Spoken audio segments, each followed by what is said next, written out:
Mais algum, Vini? Esqueci? Vamos seguir então. Apocalipse capítulo 1. Desculpa aí a confusão. Diz assim, Apocalipse capítulo 1, versículo... Eu vou ler o verso 12 ao 14 para nosso benefício. João diz: Voltei-me para ver quem falava comigo, e ao voltar-me vi 7 candelabros de ouro, e no meio dos candelabros havia um semelhante ao Filho do Homem, com vestes talares, cingido ou até a altura do peito com um cinto de ouro. A cabeça dele era coberta de cabelos brancos, como a lã, como a neve. Os olhos eram como chama de fogo. Até aí é o texto dessa noite. Nós já passamos bastante, olhamos aí, estamos vendo sobre os ofícios de Jesus, as funções do Senhor Jesus. Ele está mostrando isso porque ao longo do livro de Apocalipse você vai se deparar com essa visão, essa primeira visão de João. Ela vai servir para deixar aí o pano, a moldura do que vem pela frente. Ele se apresenta para a igreja e diz: olhe para quem eu sou, para que quando eu estiver fazendo o que eu vou fazer, vocês saibam que eu tenho autoridade para fazer isso. E ele fala isso para a igreja, estando no meio das igrejas, para dizer: olha, o mundo os oprime, o Império Romano está avançando, está destruindo vocês, vocês acham que o Império Romano vai vencer sobre vocês. O meu último apóstolo querido foi colocado numa ilha, foi lançado numa prisão, e vocês acham que eu perdi o poder? Não, eu vou mostrar agora quem eu sou. Eu vim a este mundo como um humilde bebê, um servo, mas eu não quero que essa simples visão parcial nuble a sua compreensão, porque eu quando voltar a este mundo, não voltarei mais como um bebê, não voltarei mais para ser humilhado por ninguém. Eu sou o Rei dos Reis, o Senhor dos Senhores, eu sou o Alfa e o Ômega, eu sou o princípio e o fim. Eu digo e as coisas acontecem, eu tenho poder, e eu quero que vocês saibam que eu estou próximo de vocês. Por mais que o mundo os ataque, eu não os abandonei, eu estou em pé no meio das igrejas. Eu conheço tudo o que está acontecendo, e eu quero que vocês saibam que para vocês eu sou o sumo sacerdote. Eu fiz uma mediação entre você e o meu Pai, colocando vocês que eram inimigos em paz com o meu Pai. Eu sou o Rei dos Reis. Eu quero que vocês saibam que eu agora tenho como vocês não só foram mediados por mim, mas vocês são súditos de um reino que vai chegar. Quero que vocês entendam, tenham compreensão dessas coisas. E eu sou um profeta. E eu anunciei a vocês o juízo vindouro e vocês se arrependeram. Então vocês atenderam o chamado deste profeta que revelou o Pai. Então vocês estão guardados. Mas há uma função que vocês ainda precisam entender: eu sou o juiz. E eu sou o juiz que vou julgar a igreja e vou julgar o mundo todo. E é neste papel de juiz que a maior parte do livro de Apocalipse vai se desenrolar em cima da função de juiz. Por isso ele aparece com as vestes compridas, talares, com um cinto na altura do peito de ouro, mostrando a sua dignidade, a nobreza da sua função. Mas em cada detalhe da visão de João, ele agora vai incutir na mente dos seus, tanto da igreja como dos seus inimigos, ele vai incutir um pouco de terror. E ao final disso, o próprio João cai. A força, João é tomado de medo. E Jesus tem que dizer: não temas. Então veja, se o discípulo amado, o discípulo mais chegado a Jesus, teve medo do que ele viu, ficou assombrado, Jesus vai desenrolar a história mostrando: o mundo vai tremer. Você já conhece o livro de Salmos que ele fala: reina o Senhor, tremam os povos. O Senhor está entronizado à volta de querubins. Os anjos que estão mais próximos de Deus não ousam olhar para ele, cobrem o seu rosto.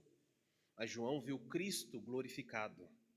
E ele diz: relate isso e mande para as igrejas para que elas saibam que eu não fui derrotado. Eu estou soberanamente governando. E isso é importante para você entender.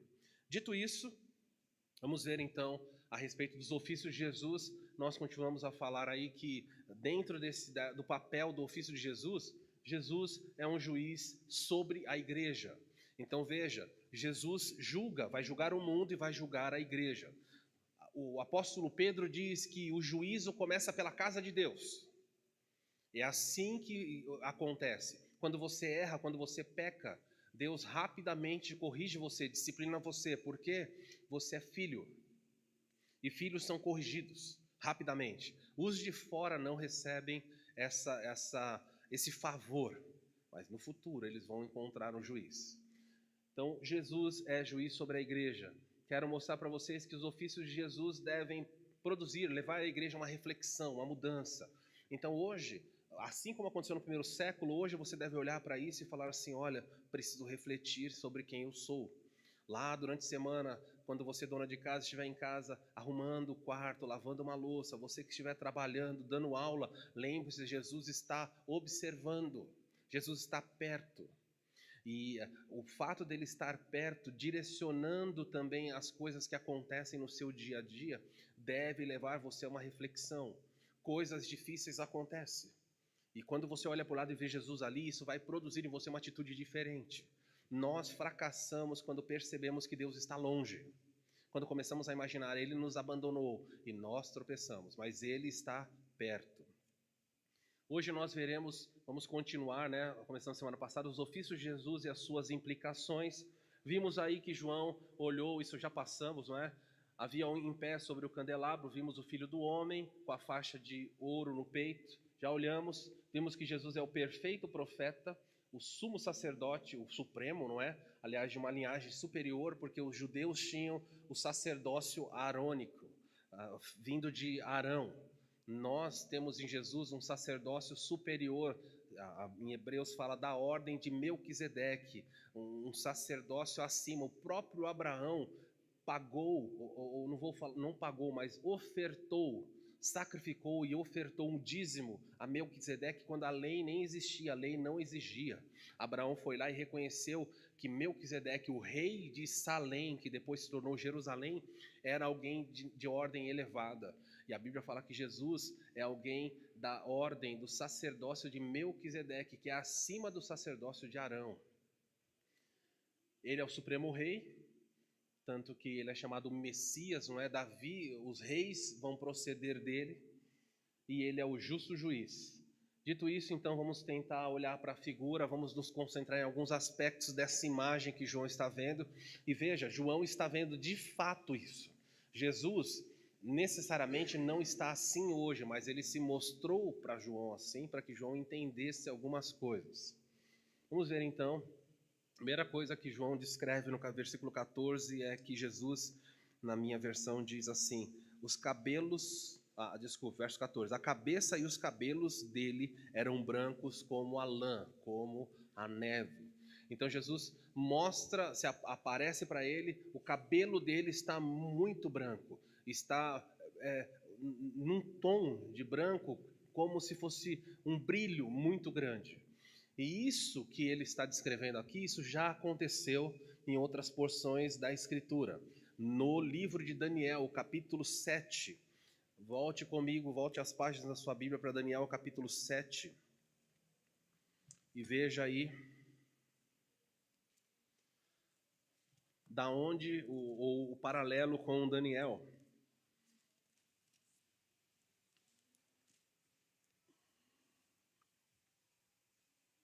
Versículo 9, Daniel 7, versículo 9. Eu, Daniel, continuei olhando e foram postos uns tronos. O ancião de dias se assentou. Já falei que ancião de dias é uma figura do Deus o Pai. E olha como é descrito Deus o Pai, hein? Não o Filho, o Pai. O ancião de dias se assentou. A sua roupa era branca como a neve e os cabelos da sua cabeça eram como a lã pura. O trono em que ele estava era um trono de fogo, de chama. E as rodas do trono eram como fogo ardente. Veja, você tem uma descrição, Daniel não estava vendo Jesus. Jesus que aparece aqui em Daniel é o Filho do Homem, o ancião de dias. O Pai está sentado num trono, e o trono é algo glorioso. As rodas, existem alguma coisa rodando perto do trono em chama, incandescente. E Jesus se aproxima dele. Mas em Daniel é descrito Deus o Pai, e ele diz que Deus o Pai está vestido de branco e os seus cabelos são brancos.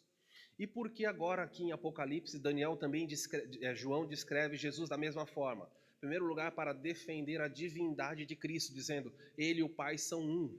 eles partilham da mesma essência. Jesus não é um Deus inferior ao Pai. O Pai tem a sua glória, e o Filho também, mas eles são eles são duas pessoas, mas Deus, eles são um único Deus, partilhando da mesma essência. Então a glória que Daniel viu no Pai, João está vendo no Filho aqui. E o leitor do primeiro século identificou na hora, falou, olha, eu já vi isso em Daniel, mas era o Pai. Mas agora Jesus mostra, eu também sou Deus. Ele está mostrando para João o poder da sua divindade. Vamos ver então, dito isso aí a respeito dos seus cabelos brancos, que mais aspectos nós temos aí? Nós temos os olhos como de fogo. Lembra que eu falei para você ao estudar o livro de Apocalipse, sempre cuidado com as palavras como de fogo, ou as palavras como, semelhante, parecido a. Isso não quer dizer que o olho dele estava com fogo brilhando. João olhou e falou, olha, eu não sei explicar como é o olho dele. Então ele fala, o olho dele me parecia como o fogo. Ok? Então você pode aí, por aí, tirar uma ideia. Era vermelho, o olho dele, alguma coisa mexia nos olhos, não sabemos. Mas a figura foi muito forte, porque Jesus queria transmitir essa ideia. Vamos ver então alguns aspectos. Em relação aos cabelos brancos que aparecem, na Bíblia é tratado como as cãs. E tem pessoas que falam assim, meu Deus, o que são cãs? Cãs não é isso. A primeira coisa que eu quero que você apague, não tem nada a ver com isso. As cãs não são o feminino do cão. Não é isso não. O que são as cãs? Você fala, nem sabia o que é isso, mas olha só. As cãs são nada mais do que cabelos brancos. Canice é o termo usado. O que é canice?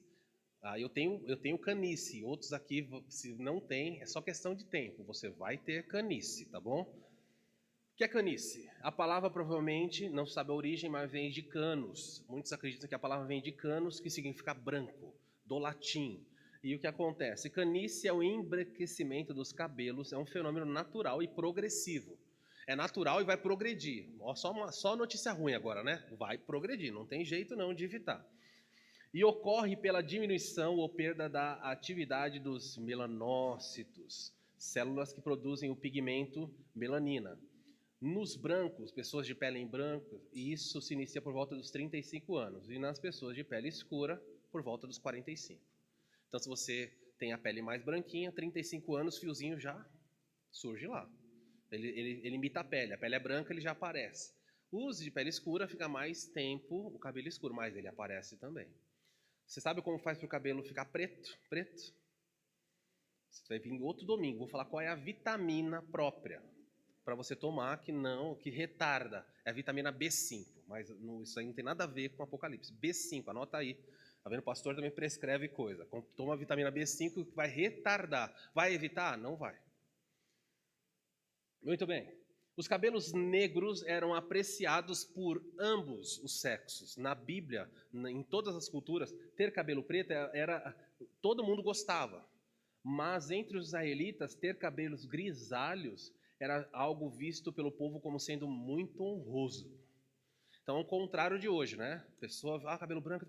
Em Israel ficou cabelo branco, a pessoa, você nasceu um branco. Eu também quero. E quanto mais branco ficasse a cabeça de alguém, mais honrado aquela pessoa, mesmo que ela fosse uma pessoa não inteligente, nem muito educada, mas era tido como honra. Por quê? Porque eles entendiam o desdobramento natural de alguém que tinha as suas cãs brancas. Era a ideia de que alguém que vivia bastante, e se viveu bastante num contexto em que as pessoas morriam rapidamente lá atrás, é porque era alguém muitas vezes pacífico, sábio. Então era comum os judeus olharem e falarem, puxa, eu queria ter cabelos brancos. Jesus aparece com seus cabelos completamente brancos. Nós sabemos que ele não morreu com cabelo branco. E sabemos que ele não tem cabelos brancos. Não tem a ver com velhice. Ele está mostrando para João algo que o conceito do mundo antigo falava. Nossa, a roupa mostra a dignidade dele. E o cabelo está mostrando o quão honrado ele é. O quão sábio ele é. Olha aí, no Antigo Testamento era mais ou menos assim, ter cabelo branco era ter superpoderes, então a supercanice, sei lá o título que vai dar para isso aí, mas era muito legal ter cabelo branco. Tá virando moda hoje, vocês já repararam? Tem jovens que já estão colocando lá cabelo mais grisalho e tal. Ok. Não é platinados igual o Nivaldo. O Nivaldo falou que está com 24 anos, cabelo tudo branquinho já ali, né, Nivaldo? Seja como for, no povo de Israel, nas outras culturas não.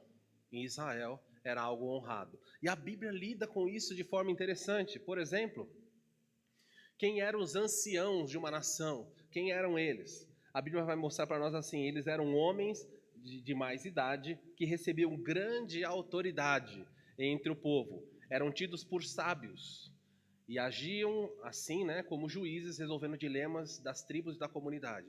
A pessoa começava a ter cabelo branco, à medida que o cabelo dela ficava branco, ela era normalmente tida como alguém que ia exercer a função de juiz. Não sozinha, ela ia se assentar com outras pessoas. Era comum os homens de cabelo branco se assentarem em rodas na entrada da cidade para decidir os dilemas. Quando alguém tinha uma questão, não sabia como resolver, ia na porta da cidade, os juízes estavam sentados lá, e eles então deliberavam a respeito daquilo e tomavam uma decisão. Não haviam pessoas de cabelo escuro sentado entre eles. Quer dizer que alguém novo não era sábio? Não. É que na cultura deles fala assim, ó, vamos ouvir o ancião. Vamos ouvir essa pessoa porque ela tem experiência, ela já julgou outras vezes, já viu muitas coisas. Vamos respeitar essa pessoa. Dito isso, a primeira menção significativa aos anciãos aparece lá em Números capítulo 11, onde Deus ordena que Moisés reunisse 70 homens. Deus vai usar Jetro e Moisés vai reunir um grupo de 70 homens, anciãos, sábios, e é muito provável que venha daqui, da ideia dos 70 sábios, a ideia de sinédrio. O sinédrio em Jerusalém era formado pelos anciãos de Israel. Então eram o quê? 70 juízes da Suprema Corte de Israel. Eles olharam para o Antigo Testamento, viram que Deus fez isso e eles reproduziram. Embora nos dias de Jesus era possível estar no sinédrio sem ser um ancião. Mas lá, quando Deus estabeleceu, não. Os anciãos estiveram com Moisés em todas as ocasiões importantes, inclusive durante a mediação de entrega da lei, conforme Êxodo 24. Outro aspecto aí. Assim como o ancião era considerado uma pessoa digna de reverência, um ancião era uma pessoa considerada digna de reverência. Então, se você encontrasse com um ancião, você parava e saudava essa pessoa. Em Israel era assim. As pessoas eram prestigiadas. Quanto mais idoso, mais prestígio. Igualzinho o Brasil, não é? Exatamente como a nossa cultura. Aqui, quanto mais idoso, mais largado, mais descartável. Lá não. Todo mundo queria, eu preciso falar com o ancião, preciso conversar com ele. E dentre as mulheres ou dentre os homens, mulheres de cabelo branco, homens de cabelo branco, eram tidas como pessoas a serem ouvidas, reverenciadas e atendidas nas suas colocações. Porém, deixa eu dizer, é claro que cabelo branco não torna ninguém sábio. Tudo bem? Não é isso. A Bíblia não está falando assim, procura cabelo branco, há pessoas de cabelo branco que estão extremamente tolas. Mas um referencial de Israel era esse aqui. Ao longo da história bíblica é possível encontrar menções feitas aos anciãos como pessoas que mereciam o respeito do povo. Olha como a Bíblia trata o padrão de Deus versus o padrão do mundo. Olha o que diz Levítico 19:32. Uma ordem de Deus para o povo de Israel. Tu te levantarás reverentemente diante de uma cabeça com cabelos brancos. Olha, o que é isso? Deus vai chamar o povo de Israel e falar, vocês vão entrar na terra? Deixa eu dar uma ordem para vocês. Se chegar alguém de cabelo branco perto de vocês, você estiver sentado, se levante. Reverentemente, é Deus mandando fazer isso. Honrarás ao ancião e tratarás sempre com elevado respeito todas as pessoas idosas. Temerás ao Senhor teu Deus. Já pensou esse padrão sendo aplicado? No metrô, em São Paulo, no ônibus? Hoje chega o idoso, a pessoa não quer nem saber. Na Bíblia, Deus falou, trate com respeito. Alguns de vocês estão aqui, talvez lembrem disso. Era comum um neto chegar na casa de uma avó e pedir bênção mãe, bênção pai, bênção vô, bênção vó. Não tinha essa menção. Não é porque os avós tinham poder nas mãos de abençoar, mas eles desejavam estar debaixo da bênção dos seus pais. Hoje o jovem vai namorar, não quer nem saber se o pai aprova, só comunica, já estou namorando. Não, se vai tomar uma decisão, não senta para conversar com avós. Olha, vô, estou pensando em fazer isso, vó, estou pensando em fazer isso. O que o senhor acha? Sei que o senhor já viu bastante, só pode me dar um conselho? Hoje, muitos jovens olham para os avós e falam assim, tá caduco, não sabe nada. Mas Deus, o padrão de Deus é um padrão elevadíssimo. E estava atrelado a pessoas com cabelos brancos. Trate reverentemente, trate de modo respeitoso essas pessoas. Olha aí, por exemplo, esse texto aqui, 1 Timóteo, não repreendas asperamente os anciãos, mas admoesta-os como pai. Paulo diz para Timóteo, Timóteo, se um ancião errar, e o ancião erra também, os anciãos são como pessoas comuns, eles pecam, homens e mulheres. Paulo diz para Timóteo, se você for repreender alguém que tem cabelo branco, não repreenda com aspereza, ou seja, tenha tato no tratar com a pessoa idosa. Veja o padrão elevado que Deus tem com as pessoas. Então, quando alguém acusa a Bíblia de ser machista, de ser patriarcal, não ignora essas coisas. O cuidado seletivo, amoroso de Deus com as pessoas de idade. No antigo mundo, não existia asilo. O idoso permanecia no lar até morrer. Junto. Nunca era abandonado nas culturas, na cultura antiga, principalmente dos judeus. Ele era cuidado o tempo inteiro. Noé já era idoso. E Noé bebeu, Noé pecou. Não é que pecou por beber, pecou porque se embriagou e ficou completamente nu. Um dos seus filhos entra na tenda para falar com ele e vê a situação deplorável que seu pai está. Cã. E Cã aqui não mistura com cabelo branco. Só uma coincidência, é Cã agora com M. Ele olha para o seu pai e ele vai contar para os seus irmãos e ele vai alegre, ele vai rindo. A ideia aqui, nossa, vem ver como está o pai. Sem e Jafé pegam uma capa, cada um segura a capa de uma ponta e eles entram de costas na tenda para não ver o seu pai sem roupa. Eles vão até seu pai, cobrem o seu pai e saem da tenda. Isso é honra. Quando Noé se acordou, se voltou da sua bebida, ele então vai amaldiçoar a descendência de Cã. Deus quer que você trate com respeito as pessoas de idade. Eu poderia transitar por tantos textos da Bíblia. Eliseu nem tinha cabelo branco, porque Eliseu ele era careca, era calvo, mas ele era idoso. E um grupo de 42 crianças começaram a amaldiçoar ele. Sobe calvo, sobe careca, sobe em que sentido? Faça como seu amigo Elias que subiu para o céu. Eles não acreditavam que Elias tinha ido para o céu, porque só Eliseu viu. Eliseu falou, Elias foi levado ao céu numa carruagem. E esses delinquentes estavam dizendo para ele assim, por que você não sobe como seu chefe? Sobe. E do meio do mato, 2 ursas saem e despedaçam os 42. Despedaçam. Eram criancinhas pequenas? Não, eram adolescentes que deveriam estar na escola dos profetas que o próprio Eliseu tinha fundado na cidade. Mas eles não estavam na aula, não estavam na família, eles estavam na rua praticando delitos. E eles foram despedaçados por essas lobas. Deus leva muito a sério a maneira como jovens tratam os idosos.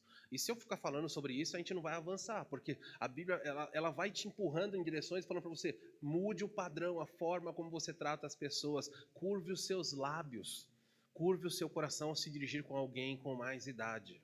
E esse é o padrão de Deus. Até o pastor Timóteo tinha que observar isso. Olha Provérbios.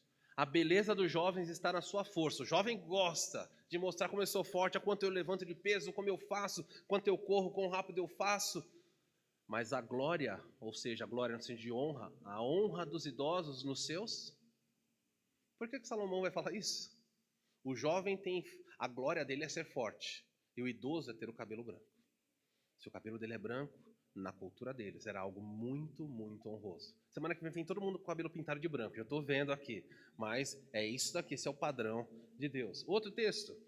Os cabelos brancos são uma coroa de glória para quem... Agora eu queria destacar isso, quando eu falei que não é só ter cabelo branco. O texto fala, os cabelos brancos são uma coroa de glória para quem andou nos caminhos da justiça. Então, há pessoas que têm cabelo branco, mas não têm glória nenhuma. São pessoas profanas, devassos. Mas quem tem cabelo branco e andou na presença do Senhor, essa pessoa deve ter uma elevadíssima consideração. Ensine as crianças, ensine os jovens, ensine todos à sua volta a respeitarem aquelas pessoas que viveram mais, principalmente os que andaram nos caminhos da justiça, os caminhos de Deus. Jó, olha o que Jó fala: quando eu saía para a porta da cidade e na praça pública me era dado sentar-me entre os líderes, os anciãos. Jó fala assim: olha, eu era tão considerado que quando eu ia para a porta da cidade, as pessoas deixavam eu me sentar com os anciãos. Não sabemos se ele era ancião neste momento, mas provavelmente sim. Ele fala: eu também me sentava lá. E no caso de Jó, uma coisa interessante: Jó era tão íntegro, a ponto de Deus falar no capítulo 1, dizendo assim para o diabo: observou na terra, e em todo o globo terrestre não existe alguém tão justo quanto o meu servo Jó. Na terra toda não tem ninguém como ele. Ele é o homem mais íntegro do planeta. E aqui você vê um pouquinho disso. Os idosos me deixavam sentar entre eles. Olha o que ele diz assim: os jovens respeitosamente me davam passagem. Então quando eu vinha andando, um jovem me encontrava, ele dava passagem. Ele: por favor, pode passar. Mas uma coisa interessante acontece aqui: e os idosos... Faz sentido isso para você? Jó era honrado até pelos idosos. Então quando Deus fala que ele era justo e íntegro, ele era. Os jovens davam passagem, os idosos, que normalmente as pessoas se levantavam para os idosos se levantavam para ele.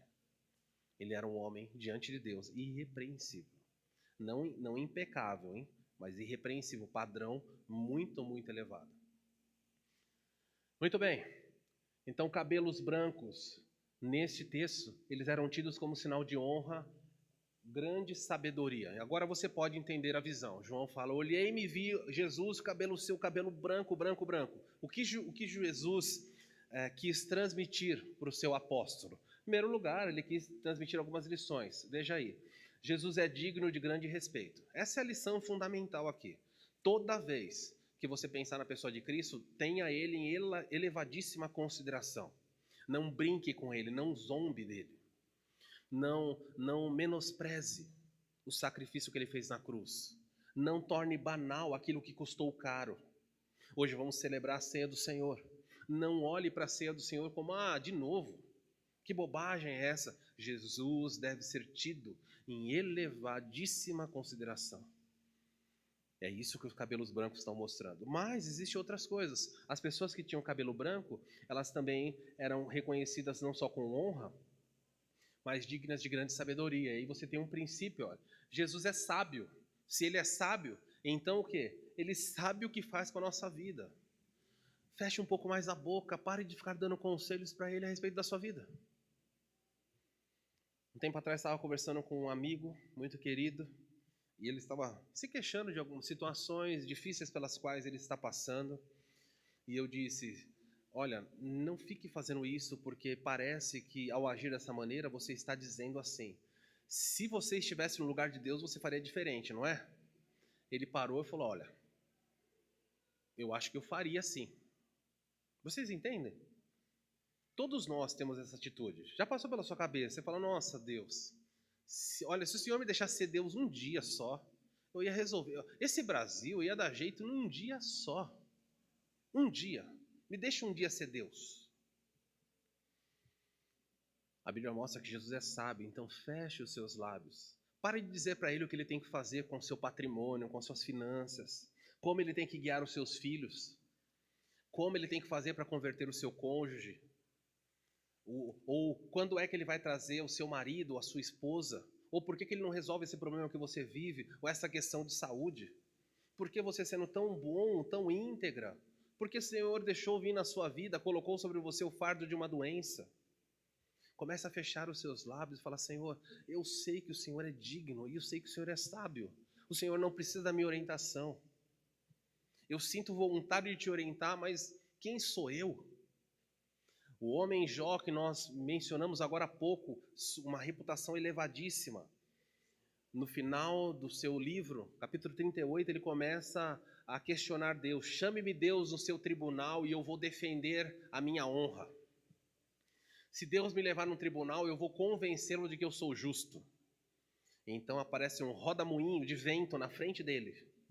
E do meio do rodamuinho, Deus fala com ele: coloque-se em pé. E Jó fica em pé e Deus fala para ele assim: quem é este que obscurece os meus desígnios?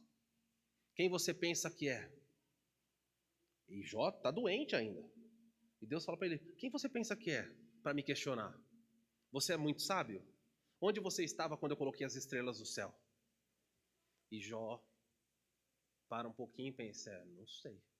Jó, onde você estava quando eu fixei os limites do mar? Eu disse para a onda: vem até aqui e volta. Todos os dias a onda vem aqui e volta. Onde você estava quando eu estabeleci o limite das ondas? Não sabe? Está muito elevado para você, Jó? Vamos baixar o padrão, vamos falar dos animais do campo. Contempla esse animal que come com você aí. A força dele está nos seus lombos. Você sabe explicar sobre ele? Não. Não sabe. Jó, contempla aquele outro animal ali, poderoso. Quando ele espirra, sai chamas das suas narinas. Deus descreve um dragão, um dinossauro. Basta ler Jó, capítulo 39, 40 e 41, você vai ver a descrição de dinossauros contemporâneos ao ser humano. Deus diz: olha esse animal, o mais valente dos homens, se colocar a mão nele, nunca mais vai contar a história. Ele é tão forte, Jó, que ele tem escamas que ficam abertas, mas quando ele quer, essas escamas se fecham e nem mesmo o ar passa. É tão hermético que não passa o ar, passa em qualquer coisa. Deus falou: ali não passa. Ele mergulha e ele faz com que a água em volta dele borbulhe. Gente, ele está descrevendo um animal terrível. E Deus diz assim: esse animal eu fiz, Jó, para não temer mais nada no planeta Terra. Não tem nada na Terra que ele tema. Aí as pessoas dizem que o rei dos animais é quem? É piada, né? É o rei dos animais. Ó, leão, o rei dos animais. Aí você vê lá, esse daqui, Deus falou: esse não teme nada, ninguém. Se as pessoas pegarem lanças de ferro e jogarem nele, é como se estivesse jogando palha. Deus disse isso para ele. E fala: Jó, você tem medo dele? Eu tenho. Então você deveria ter medo quem fez ele. Eu fiz ele para brincar, ele é meu animal, ele é o meu bichinho de estimação. Você tem medo dele? Então tema a mim que fez ele. Cale a sua boca. E sabe como Jó termina o seu livro? No capítulo 42, versículo 2 a 5. Eu me abomino, eu ponho minha boca no pó da terra. Falei de coisas que eu não sei. Perdoa-me, Senhor. Você entende? Quando você olhar e lembrar que Jesus tem cabelos brancos, lembre que ele é digno e que ele é sábio. Seja o que for que ele esteja fazendo com a sua vida, curve-se e fale: o Senhor é sábio. O Senhor vai guiar a minha vida bem. Há uma música infantil que nós cantamos aqui, ela diz: meu Deus é bem capaz, eu creio sim. Se ele faz o céu, se ele faz o sol brilhar com esplendor, se ele conhece as areias do mar, eu sei que ele pode guiar a minha vida. Eu não preciso dar conselhos, palpite para ele. Então começa a aprender com a visão de um cabelo branco, falar: ele sabe o que ele está fazendo com a minha vida. Existe outra lição aqui. Jesus não precisa da nossa orientação, como eu mencionei aqui. Ele sabe o que faz, ele não precisa da sua orientação. Por quê? Porque ele não erra. Essa é a razão. Ele sabe o que está fazendo. Se ele quiser que você viva muito ou viva pouco, se ele quiser que você seja próspero ou não, olhe para ele e fala: Senhor, eu vou descansar na certeza de que o Senhor é elevado demais para minha compreensão e sabe demais. O meu conhecimento não pode te acompanhar. Se o Senhor me levou nessa direção difícil, é porque o Senhor tem plano. O Senhor não se alegra na dor, no mal e no meu sofrimento. Seja o que for que venha à minha frente, eu vou te louvar, porque o Senhor é sábio. Essa é a atitude do verdadeiro crente maduro. Muito bem. Esse foi o aspecto do cabelos brancos. Mas a figura mostra também alguém com olhos de fogo. E quando ele descreve no capítulo os seus olhos de fogo, você tem que lembrar que esses olhos querem dizer, a ideia de olhos de fogo é porque o fogo, ele penetra tudo. Se você colocar fogo numa plantação, o fogo consome tudo. Se você colocar fogo numa casa, o fogo vai lambendo todos os cômodos, vai varrendo tudo. O fogo é um elemento que penetra as coisas. E quando ele termina, o que sobrou lá é aquilo pelo qual ele passou. Essa é a função do fogo. E quando fala que ele tem olhos de fogo, é para ensinar o seguinte: Jesus não é como os seres humanos que olha só o exterior. Quando ele olha, hoje nessa noite, quando você entrou aqui para cultuar a Deus, você acha que Deus está preocupado com a roupa que você veio? Deus está preocupado com a qualidade do material que você usa nas suas vestes? Se você tem joias ou não? Você acha que Deus está preocupado com o perfume que você tem? Se a sua roupa é de marca ou se é uma cópia? Jesus não está impressionado com o que você fala. Quando você abre a boca e fala, são expressões exteriores. Ah, Senhor, eu te amo tanto. Mas os olhos deles penetram. Eles veem seu coração. Então, quando você fala eu te amo, Deus vê o coração. Isso deveria produzir muito temor quando você vai cultuar a Deus. Quando você vai cantar algo, quando você vai orar, vai falar alguma coisa, o Senhor sabe. Ele sabe as motivações que o trouxeram nessa noite. Ele sabe o seu envolvimento com essa igreja ou com a causa do reino. Ele sabe o que você faz nas suas madrugadas. Ele sabe o que você faz quando está sozinho. Nada lhe é oculto. Não existe compartimentos secretos na sua vida. Como pastor, eu muitas vezes faço visitas e já disse para os irmãos. Normalmente as visitas são agendadas. E sempre quando eu chego nas casas para visitar as pessoas, sabe como as casas são? Eu sou recebido normalmente na sala. Como é que a sala da casa está? Impecável. Eu fico até com inveja, falando, nossa, queria morar aqui. É cheiroso, bonito, tudo ordeiro. Até a música gospel está tocando. Assim. O ambiente, a Bíblia está aberta. Ô pastor, a gente vai fazer devocional agora, que bom que o senhor chegou. Compartilhe uma porção da escritura conosco. Mas se eu falar, posso ir nos quartos? Não, quarto não. Quarto não. Posso fazer a vistoria no banheiro? Posso ir lá na garagem? Posso ir nos quartinhos da bagunça? Não, fica aqui, pastor. Mas para Jesus, quando Ele olha para a nossa vida, não tem cômodos secretos. Não adianta enfeitar a sala no domingo aqui na igreja. Ah, Jesus, olha a minha vida. Você chega aqui, tem um linguajar igrejês. Ô irmão, irmã amado, querido, tenho orado por ti. É tudo lindo. Mas quando Jesus olha para você, o fogo dos seus olhos invade. E Ele vê o seu vocabulário. Ele vê os seus pensamentos, os bons e os maus. E esse juiz que nos investiga deveria produzir no nosso coração muito temor. Por exemplo, olha o que Hebreus capítulo 4, verso 13 faz. Um dos textos que deveria produzir medo na igreja. Ele está falando para crentes, não é para incrédulos. Nada, nenhuma coisa em toda a criação está oculto diante dos olhos de Deus. Não existe nada que esteja escondido diante dos olhos dele. E ele diz mais: tudo está descoberto e exposto diante dos olhos daquele a quem havemos de prestar contas. Está tudo escancarado. Não adianta. Não adianta não. Ah, mas eu digitei e apaguei. No WhatsApp do céu não tem isso não. Tá vendo? Tudo. Ah, eu tenho nickname. Eu aqui nas redes sociais eu ajo meio clandestinamente. Não tem isso. Ele vê tudo. Cada conversa. Irmãs, quando vocês vão na manicure, na cabeleireira, e estão falando coisas, se vocês falarem mal do seu marido, falarem mal de alguém da igreja, o Senhor está vendo. Lembra quando Jesus vai falar sobre oração? Ensina-nos a orar. Mateus capítulo 5, capítulo 6, ele vai lidar com isso, mas há um aspecto interessante. Ele fala, quando vocês forem orar, vão para o seu quarto e, fechada a porta, orem. E o seu pai que te vê em secreto responderá. É intrigante, porque ele deveria ser, eu vou orar, e ele vai falar, e o pai que te ouve em secreto. Mas ele não fala de ouvir. Ele fala, vá orar, fecha a porta do quarto, porque é alguém que está te vendo. Não, mas eu quero que ele me escute. Não, ele está te vendo. Deus vê. E isso deveria levar o seu coração a temer, porque nós falamos coisas para Deus que Ele vê outras coisas. Chega dia dos pais, dia das mães, é comum os filhos disserem, papai, mamãe, te amo. Isso é boca. Mas os olhos muitas vezes mostram outra coisa. Dia dos namorados, um vai para o outro, né? Um cônjuge para o outro, o namorado vai falar assim, você é a pessoa mais importante da minha vida. Isso é boca. A prática, o que é visto é outra. Pastor, eu gosto tanto dessa igreja, não poderia viver sem essa igreja. Isso é boca. Os olhos do Senhor estão sondando.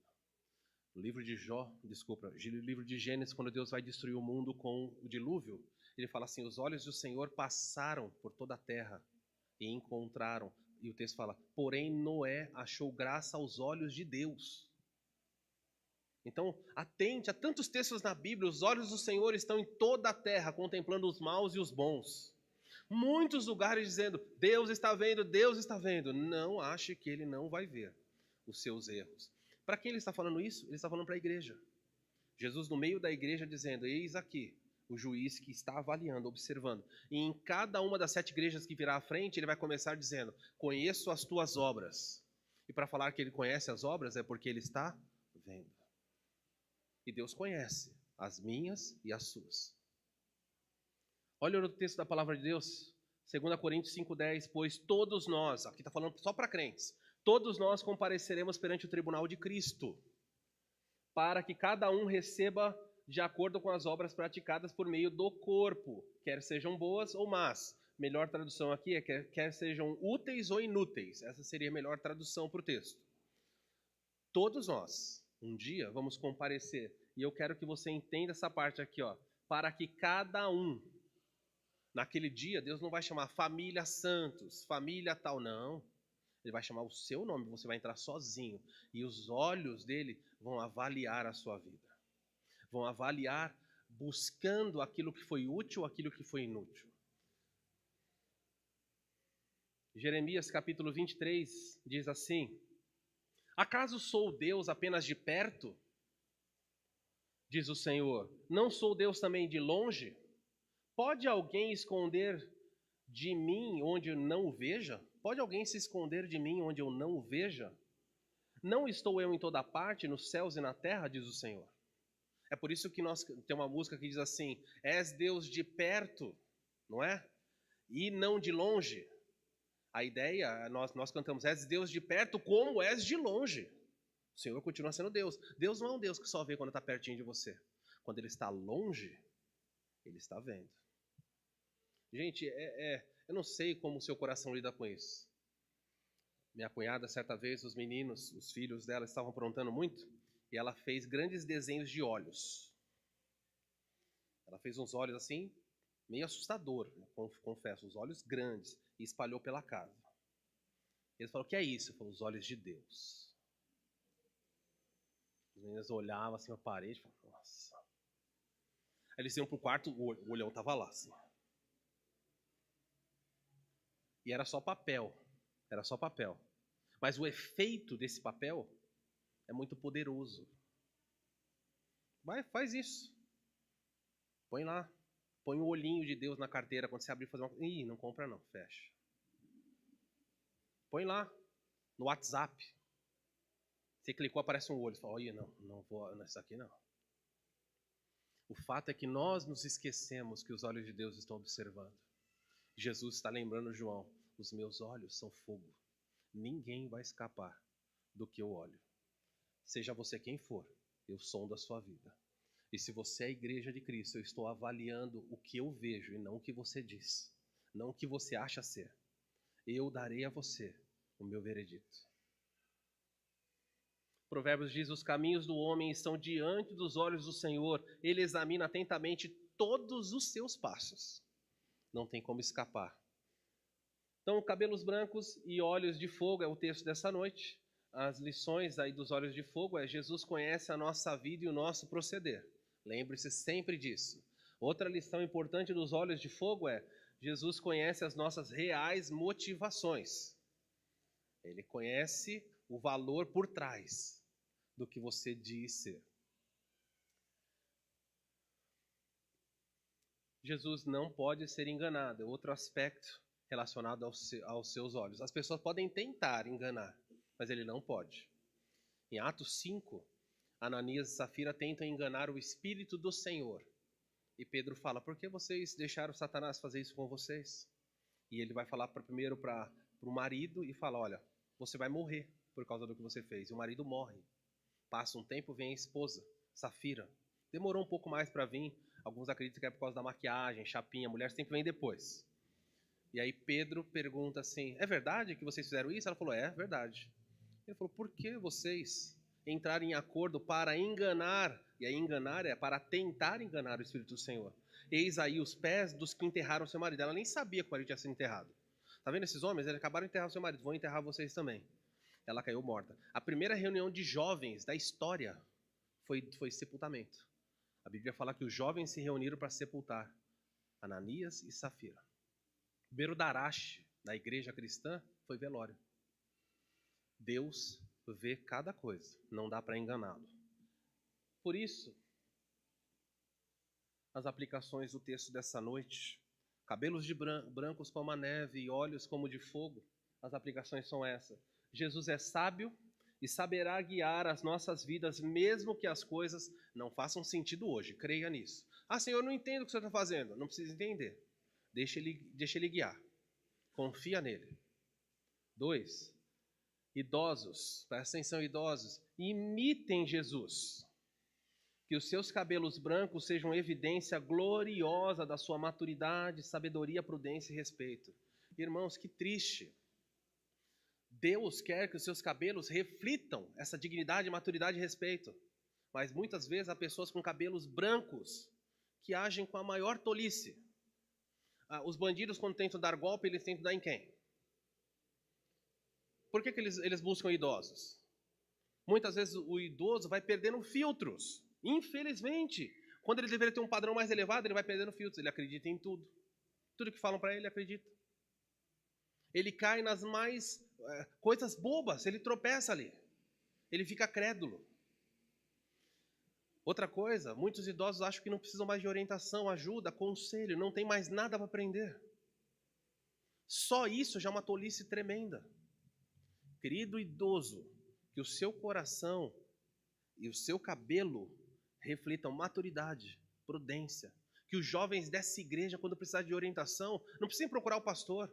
Vê alguém com cabelo branco e fala: irmão, posso falar com você? Eu tenho que tomar uma decisão no meu trabalho, na minha escola. Pode me orientar? Todo idoso crente deveria ser alvo desse poder de orientar os outros.